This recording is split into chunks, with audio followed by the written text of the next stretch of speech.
real man doesn't deliver on a Sunday. If you don't like that, you don't like NBA basketball. Anthony for three. Bang!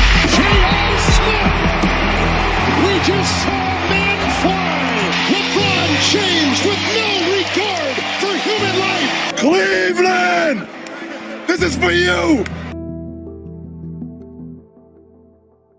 What's up, everybody? Welcome back to another episode of Coast to Coast. I am Ronan Gaine, and joining me as always is Christian Nambu. Thank you all for making Coast to Coast your first listen for NBA coverage. And you're going to enjoy today because we're talking the best of the best. We're talking the best team in the Western Conference right now, the Denver Nuggets. We're also going to be having a little discussion on the MVP race, although Chris doesn't totally believe that there is an MVP race. But before we get into that, we're going to do something a little bit different. We're not going to quite go for any catch and shoots. I'm just going to throw out a few questions for Chris, a couple of hot button topics to ease us in, stuff that we're going to be talking about throughout the progress in depth. So a few hot button questions for Chris. To start things off, is Ja Morant a top 5 player in the NBA now? Oh, that's tough. I think you look at the end of the season last year, like was that not in play as well? Like I think when the Grizzlies are playing this well, it's hard not to ignore that subject. But a top 5 player, I mean, he has to be in the discussion. He has to be in the discussion with what he is doing right now, what he's been doing since he came to the league, with his athleticism, with his playmaking, and with how good his squad has been. I think this year has been a little bit more of a story about not just how Ja is good, but how Jaren Jackson Jr. is finally being more consistent, and the Grizzlies are being starting off hot as a team. But I mean, when your team is that good, when he is doing the things that he's doing on the court, like, you can't ignore that success. Top 5, that's tough. I mean, you're already thinking about Giannis. You're already thinking about Jokic. You're already thinking about Embiid. You're already thinking about Luka. You obviously have to throw in Tatum. That's a tough discussion. Does Ja get in over that? You tell me. That's where I'm at it. I'm thinking Ja Morant, he's been an absolute showstopper this year. He's one of the best values for money when you're looking to see what team you're going to watch. You turn on the Grizzlies, you know Ja's going to put on a show for you, but I still think he's just on that cusp. He's not quite there. He's got his name in the conversation. He's in the battle, but he's not quite at the top 5 level just yet. Yeah, I think that the main thing to say is that he is still a bad defender. He's still a bad defender, and that is going to keep him out of that conversation. I didn't even mention Durant there, which I should have. And he's a one-way player right now, and he's an absolute highlight machine. So when it comes to, like, when we talk about most exciting players, I mean, that's a fun conversation to have. Like, is he the most exciting player? When you turn on the television and you watch a single player on the court, he's absolutely top 5. Is he the most exciting? He might be. Yeah. So that for sure. When it comes to, like, box office type basketball, Ja Morant is it.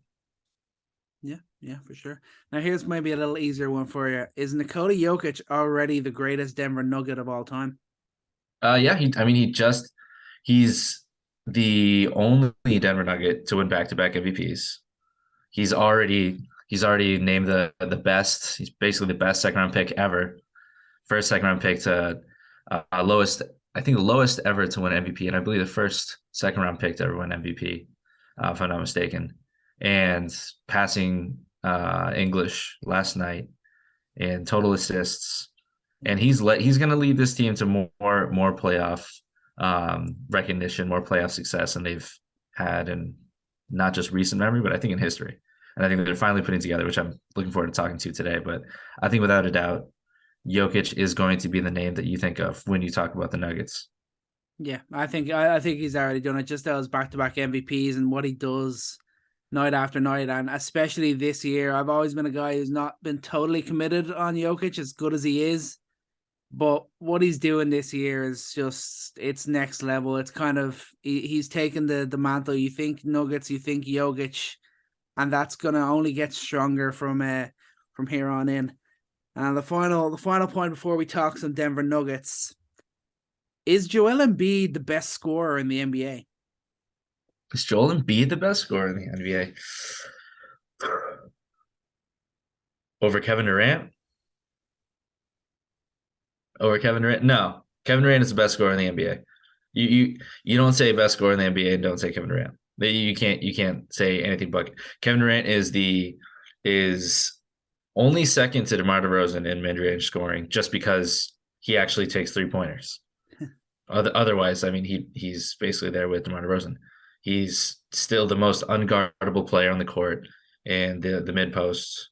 He's the most unguardable three-point shooter.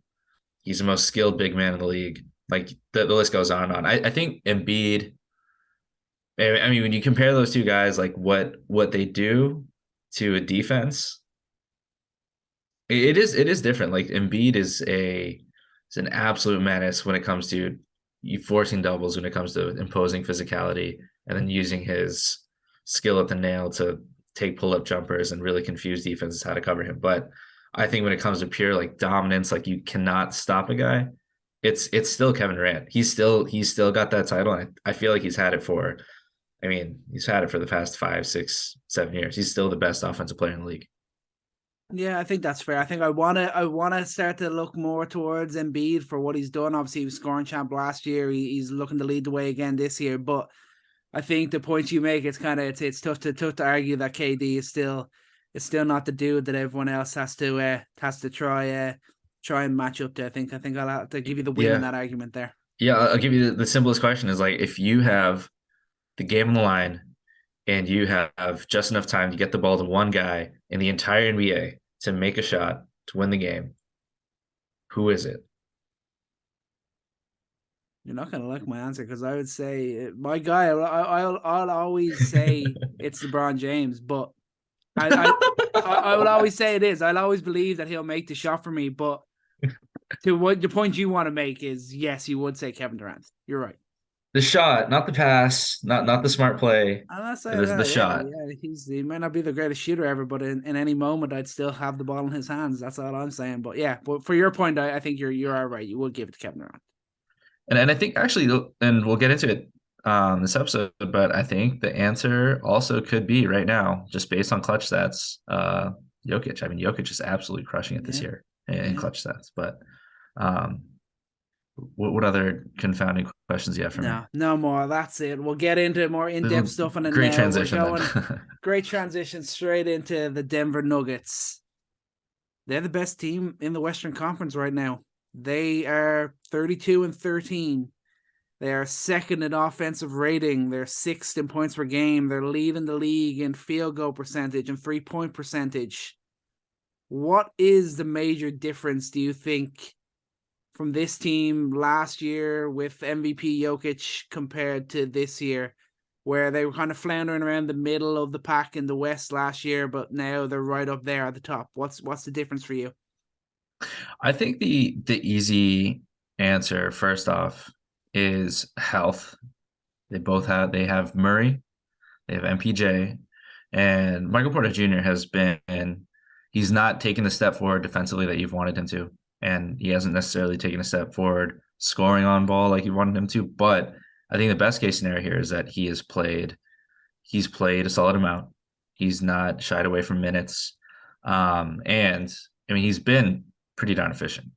Not scoring the paint as well as he has, but having Michael Porter Jr. out there as one of the best tough shot catch and shoot players in the league, a guy who can raise over anybody that you can trust to be a great option to shoot at any point in time in the game. That's a guy that is really helping this team out. They didn't have that last year. Having Jamal Murray, who's, if you look at his beginning half of the season to the last half, has taken a big jump in terms of efficiency, getting to the line, getting the paint, just looking more confident physically, looking more confident off the bounce. His presence has been huge to take pressure off of the rest of the team. I mean, Jokic did not have on-ball creators like Jamal Murray. Bones Highland taking a step, you can give the ball to him, and whether it's efficient or not, that's a debate.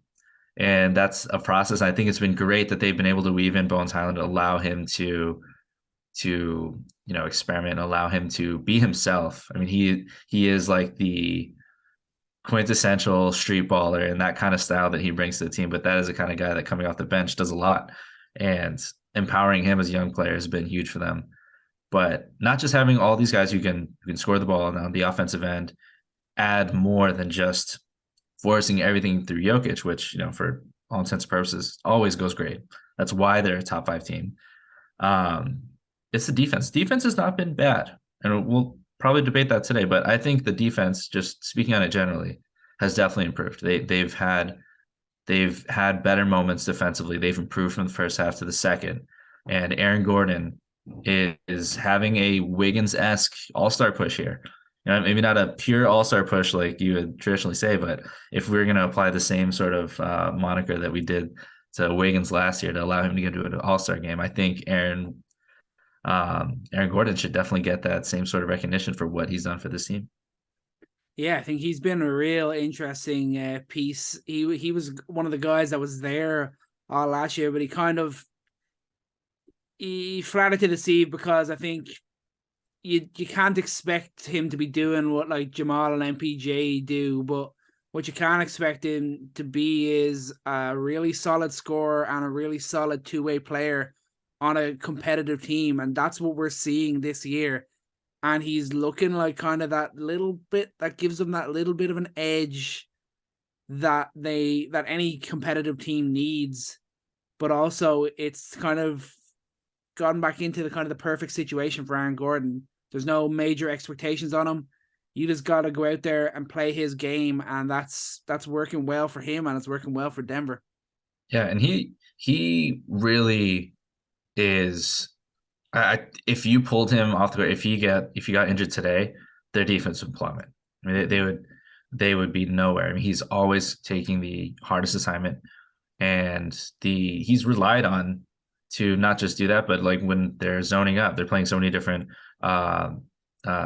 zones. They're playing different coverages this year, and I think that the first half of the season, a lot of shooting luck went into why they were bad, but when you watch Aaron Gordon night in, night out, I mean, he's making the right reads.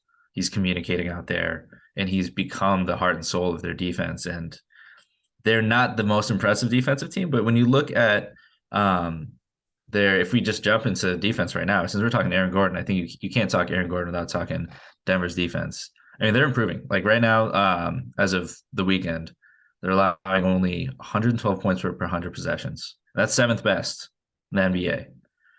And they're 16th in half-court defensive rating. And again, that's not the most impressive marker in the world, but when you talk about an offensively gifted team and a team that I think is right now giving up too many points in the fast break, they're a sieve on that end. That's probably one of the biggest reasons they're suffering.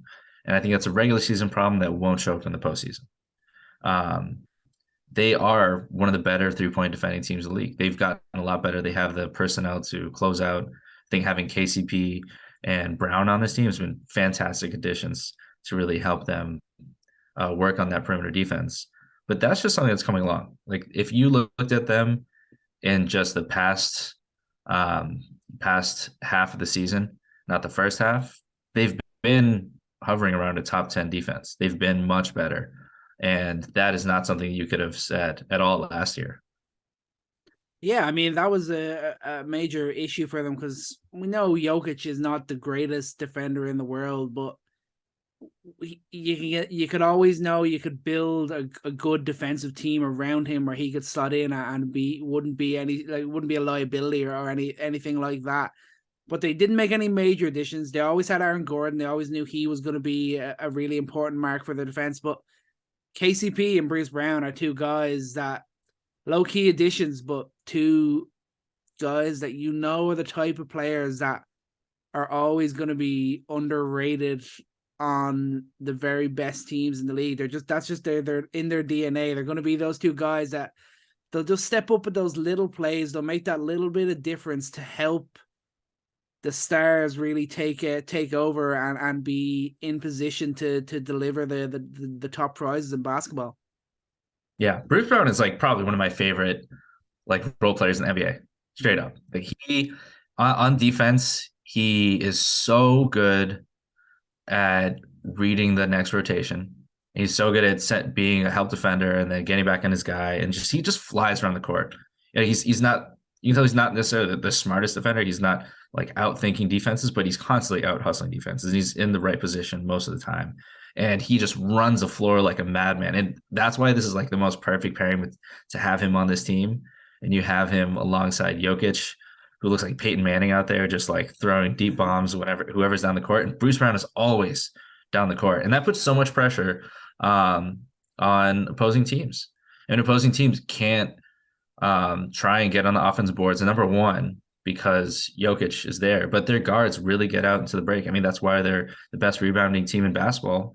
I think not only because you have Jokic, not only because you have good rebounding guards, but I think they put so much pressure in the fast break that it's hard to get second chance points up against the team. It's hard to crash the boards when if you send another guy, guys like Bruce Brown are down there. I think KCP gets out as well. Jamal Murray, Aaron Gordon, all these guys are willing to run, and that's been huge for this team, who notoriously plays slow, but has actually been the most efficient fast break team in basketball.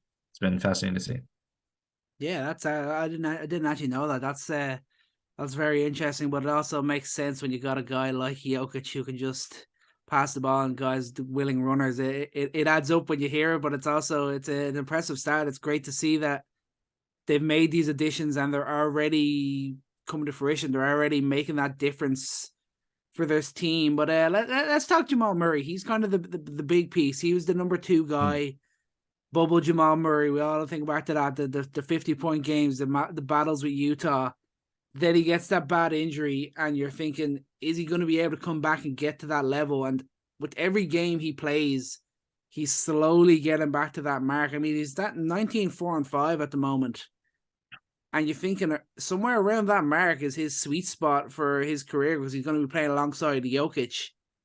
And he's starting to have the bigger influence. He's starting to have more 25-plus sort of games. He's starting to be more efficient, and he's just starting to look like the Jamal Murray that's going to be the ideal number 2 to be playing alongside Nikola Jokic for the future of this Denver team. Yeah, the first half of the season, 2.3 free throws attempted. Last 14, doubled that, getting to the line more.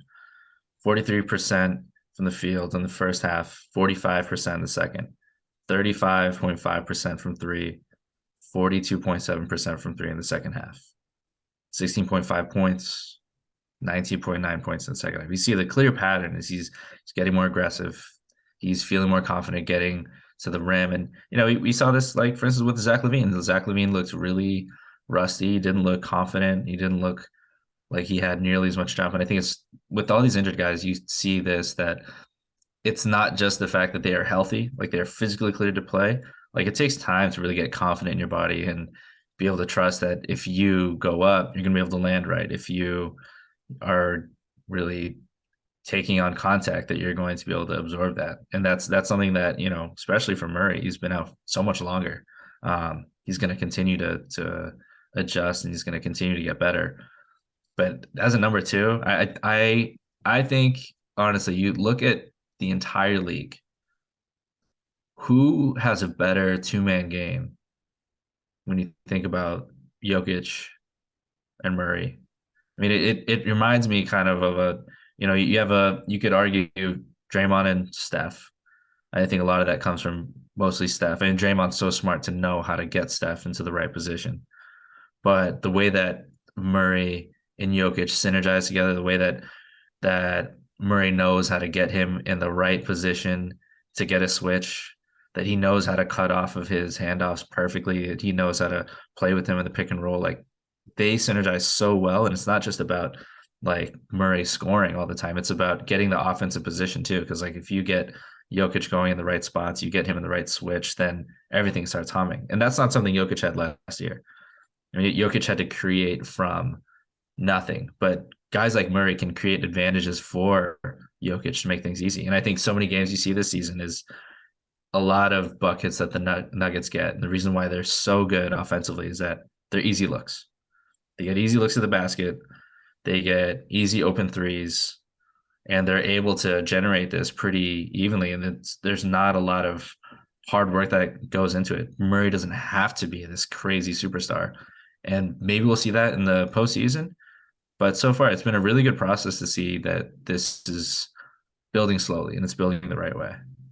Yeah, that's the big thing. And the way that it's looking, it's like he's going to be, the way the Nuggets are probably looking at it, it's like we're going to see the best of him as we get closer to the postseason. The main time that they want to have Jamal Murray and Nikola Jokic really firing on all cylinders. And I mean, you can't ask much more for that. The Murray coming off the back of an injury, and the way it's slowly built up, he himself and probably the trainers and the team, they've made the right calls in getting him back to this level. We see a lot of errors. We see guys who come back too soon and then get injured again. It's good to see it working in a purely positive way. That's a real bonus for Denver and for the NBA, because it's great to have you miss guys like Jamal Murray, what he can do on the court and what he and Jokic can do together. It's great to have him back. Yeah, it's just the beginning. I think it's going to continue to get better. And Michael Porter Jr., we mentioned him. I think just throwing out his numbers as well, we throw out Murray's numbers. He hasn't had a major change from first half of the season to the second half. I thought maybe we'd see a little bit more of a trend, but you got to give him credit that he's been steady since the moment he stepped back on the basketball court. He's averaged 17 points, 6 rebounds, 48% from the field, and 46.3% from three. You look at his tracking data, he continues to be like one of the best tough shot makers. I mean, you look at any of his numbers with highly contested jumpers, he's still shooting incredibly efficiently from there. And I think that's been a great thing to see from a guy who has not been looked at as consistent the first couple of years of him being in the league. And now I think we can look at him as, that's going to be his baseline. This is as good as it gets, or as bad as it gets, I feel like. And I hate to belabor contracts and such, because, that was already a topic before. He is who he is, regardless of the money. But do you feel like there are more expectations on Michael Porter Jr.? Is that something that is worth, I don't know if concern is a word, but you paid him to definitely maybe be more. I think the Nuggets expected him to be more, and this is a massive asterisk that he is coming off back surgery again. So to see him just do this is fine. But is there enough pressure on him in this system? Is there enough pressure on him to be better and to grow and do more, especially defensively? Probably not. But I think the defensive aspect is obviously is the really key one, because I mean, you think about him being like a 16 point per game scorer, shooting 40% from three. That's really what you expect from him on the offensive side. If you look at Jokic and Murray as kind of the two lead guys, there's only so much points that can go around in a game. So you think that offensively, you're kind of like, yeah, he could probably vary his scoring a bit more, but the real worry is definitely the defensive side. I think that's where the hole might still be there when it gets to playoff time, and that's where his teammates and the coaching staff really have to try all they can do to get his head focused and make those improvements on defense, because that's what's gonna change the trajectory for himself and his career as a player, and maybe even for the Nuggets as a whole. Yeah, and it's tough. He's never been a good defender, so it's hard to expect him to make strides like that. But come playoff time, I mean, you can't be making some of the lapses that he still makes, to the point where Michael Malone in some cases is subbing him out for Christian Braun, who, I mean, as I predicted, actually looks like he fits right in with this team. Content to be a 3-and-D guy, run in the lanes, and he's physical, and he's smart defensively. He does his job on defense.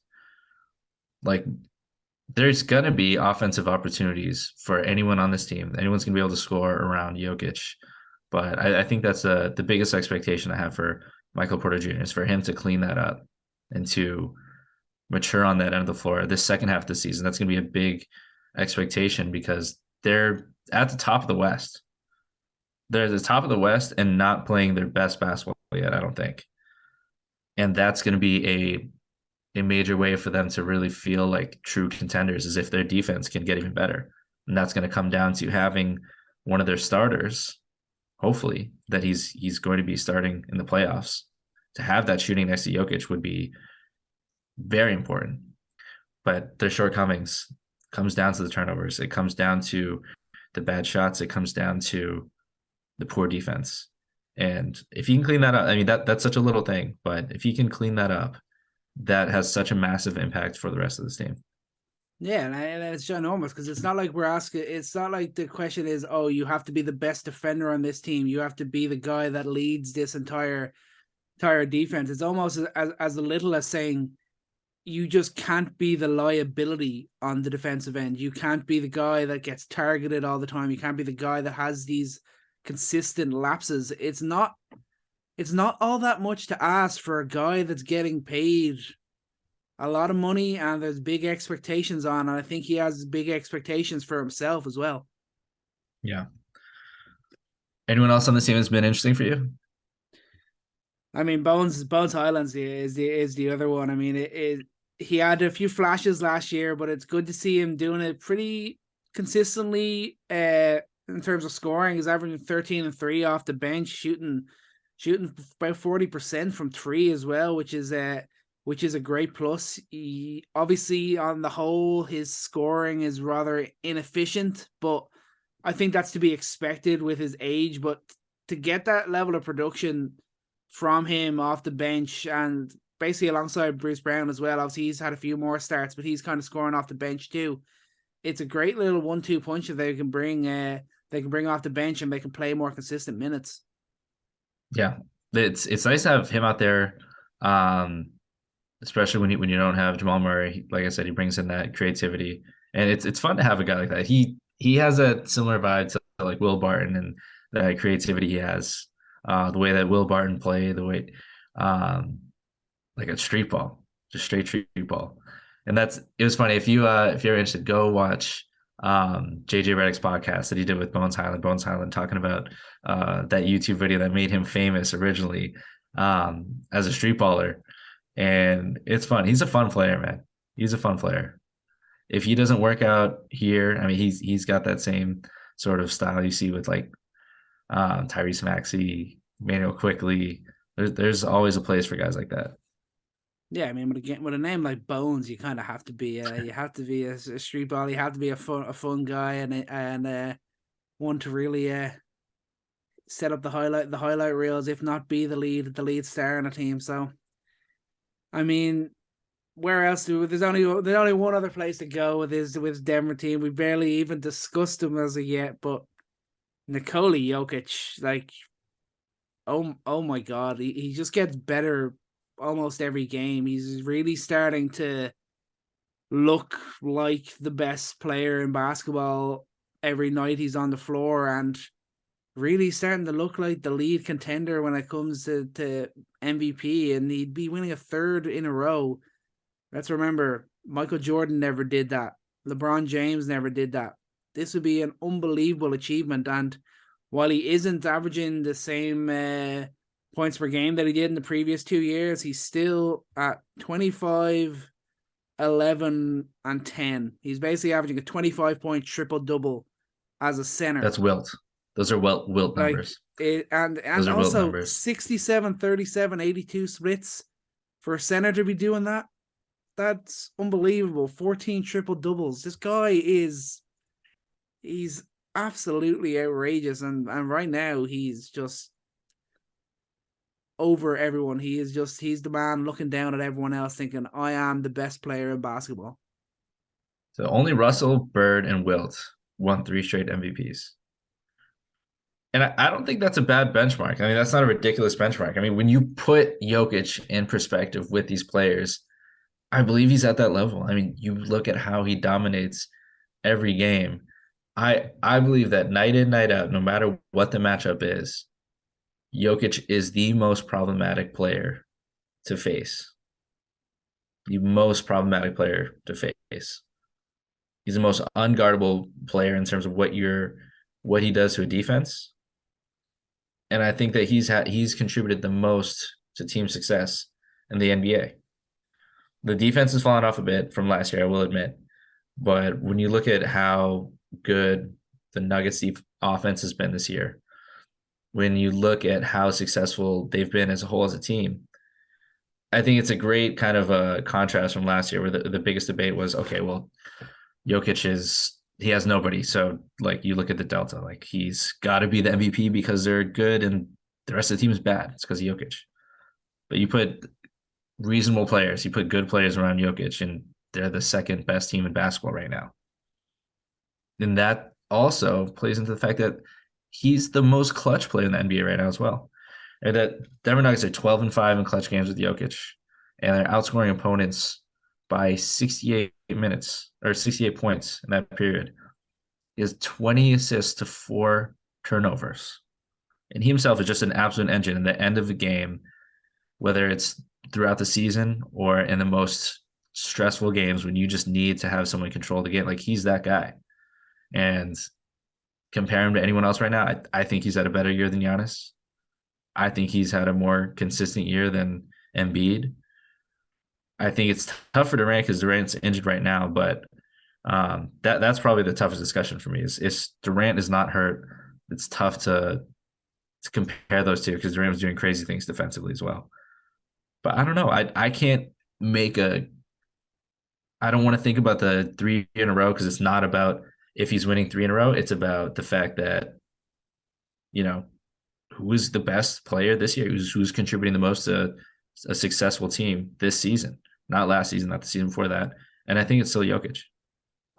Yeah, that's the way you always hope that it is looked at. Obviously, we all know there's been years when it's not quite that. We know there's years that it was very clear that certain guys should have been MVP. If they hadn't won it before, they would have been MVP. We all have those thoughts about LeBron, about Giannis, about even Kevin Durant as well.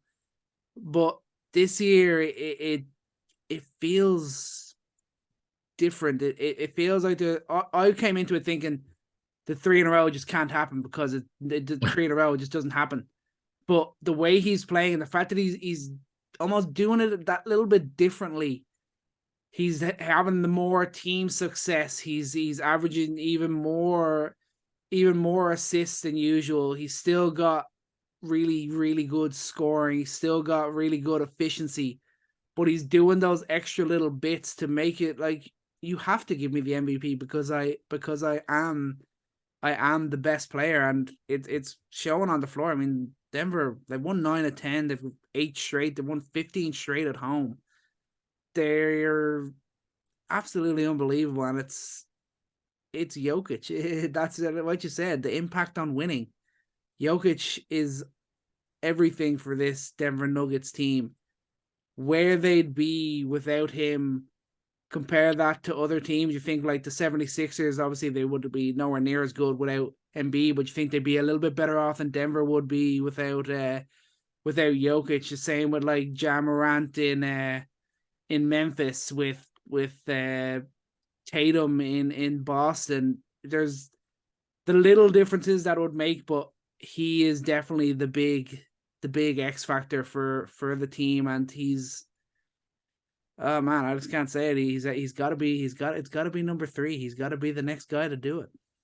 Who's the closest for you? I think for me, it's if we're just quickly talking about MVP, like who is the close second?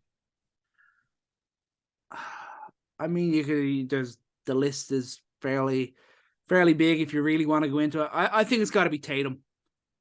Tatum? All right, so Tatum or Doncic? Yeah, I'd go with Tatum. He's playing. He's been the lead guy for the best team in basketball this year. 31 points, 8 rebounds, 4 assists. Steady efficiency. Obviously, the 3-point shot has struggled a bit, but he's still 56, 35, and 87. And he does look like the starter, and he does look like he's taken that extra leap from last year. I remember after the NBA Finals, I made a comment saying that he just doesn't look like that elite level player yet. This season, he looks like an elite level player. Yeah.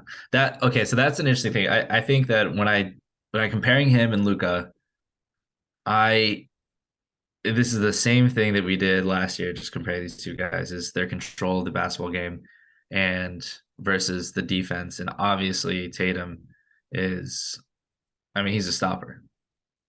He's switchable. He played multiple types of schemes, and he can really be a game breaker sometimes with it. The fact that he can defend the rim, the fact that he can defend the perimeter, is a very versatile defender, and that's something that the Celtics have relied on. Can't say that for Luka, but I think Luka still controls the game better, and I think that the Mavs are still going to be an elite Western Conference team, and the playmaking is still not there the way that it is for a guy like Luka. So that's what makes it hard for me. It's the scoring has been amazing for Tatum, but has for Luka too. He's averaging 34 points a game, 9 rebounds per game, 9 assists per game. He's right in lockstep with Jokic, honestly, outside of the fact that Jokic has been much more efficient. But yeah, it's close. For me, I think it's Jokic 1A, Luka 1B, and then Embiid and Tatum. But I'd actually say I'd rebuff myself on that and say Luka 1C, Durant 1B. It's been really close this year. I think Durant's defense this year has been the craziest thing. He's the reason why not just Nick Claxton being an absolute animal, but Kevin Durant also defensively. He's the reason why the Nets finally made a resurgence, why they became a real basketball team again. His defense and his insane shot making. But all these names in there, man, that just makes Jokic even better. Yeah, exactly. It does kind of feed into his case. But if you're talking like you mentioned, looking at Jokic last year was obviously it was like what he has around him, and he's still keeping them in the playoff contention. The team is still doing this well. That's when you look at Doncic and kind of be like, yeah, the team he's got around him and what he's still being able to do, and the fact that he's still got Dallas as the 5th seed in the Western Conference. That's where you kind of think, oh, maybe he is the real number 2. But a quick word on Durant. It kind of feels similar to the situation when the Cavs got Ty Lue in. That was the Jackie Bond. Like Durant wanted Steve Nash gone. They get Jack Bond, and just as a guy, basically, just don't get in Kevin Durant's way. You're not gonna try to do anything too drastic. Just let KD run this team how he wants to run it, and let's see how that goes. And it's coming up Trump for a moment at the moment, and obviously it's disappointing that KD's picked up another injury, but what he's done so far this season when he's been on the floor, it's been superstar, best of the best KD. Yeah, and that the Nets, I think they're back. I hope that they are able to find a way to scrape together a 500 record between now and All-Star break, because if they're able to get Durant rest through All-Star break, I think he'll be fine. Seems like the scans were normal. They weren't crazy. Like they're not concerned about any risk long term from this, but he just needs a rest. But it's such a great MVP race this year. Like it's hard. I think the reason why I say like that makes Jokic even better, because I look through all these players and I still feel pretty confident, like watching these guys, that Jokic is still the most impactful player on winning, even though these guys are just unbelievable. We didn't even talk about Giannis. I think it's unfair to Giannis too, because he's Giannis averaging 31. Giannis is LeBron now. He is 31 points per game, 12 rebounds, 5 assists, 52% from the field. It's totally normal, and, right? Not an MVP year. Yeah, he's crap. What even is that guy? One guy that say didn't on the even books though, as a whole, yeah, their lack of a 3-point shot is hurting them against better teams. Oh yeah, that's going to come up, and there's only so much Joe Ingles can do to save them. But another guy in the East, Donovan Mitchell, he's had his name in there. Been one of the most dominant players in the NBA for a team that's, right there. They're right there in contention. No one should be surprised if they're in the Eastern Conference Finals next year. And that guy's leading the charge there. I'm sure plenty of Cavs fans want him there. Zion Williamson, same argument for him. John Hollinger predicting the teams to be in the Western Conference Final, including the Pelicans in there, and Zion Williamson, major reason for that.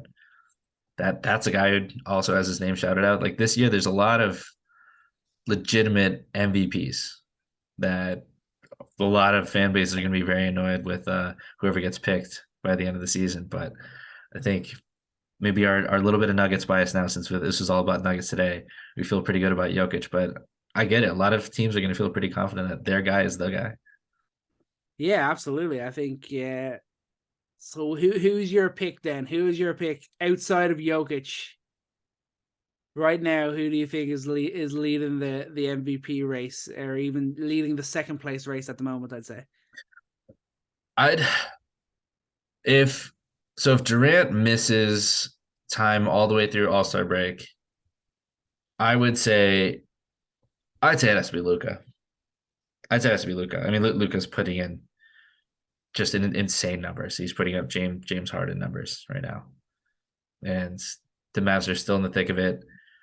Tatum would have to, I think, take a bigger step in terms of his shooting. Like his shooting needs to come up a little bit, and that's a crazy thing. If Tatum was shooting just a little bit better this season, like he'd be averaging like 36, 37 points a game.